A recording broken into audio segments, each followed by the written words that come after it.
Meu nome é Cláudio César de Amorim, sou morador da cidade de Trindade, Goiás.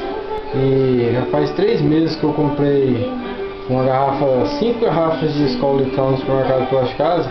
E por incrível que pareça, numa delas eu consegui identificar um plástico dentro da garrafa.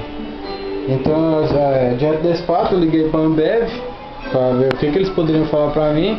Me deram uma explicação que não foi muito plausível com o acontecimento, falando que era mau armazenamento, que mil desculpas, só porque nota-se que na verdade tem um pedaço de plástico dentro da garrafa mesmo.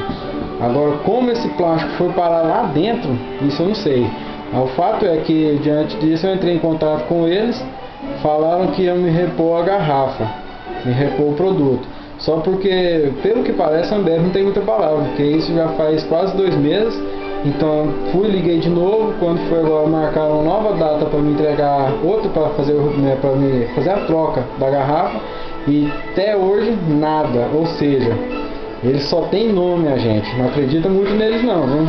Eles só querem que a gente consuma o produto deles, e quando acontece algum problema eles dão um jeitinho de abafar o caso, querer abafar, mas não resolve nada pra gente. Por isso fica de olho quando você for comprar cerveja, porque pode acontecer o mesmo que aconteceu comigo. Apareceu um pedaço de plástico, um pedaço de pau, um prego dentro da garrafa de cerveja. E principalmente Skol, porque parece que a qualidade deles não tá lá essas coisas. Fiquem espertos, fica a dica aí. Valeu!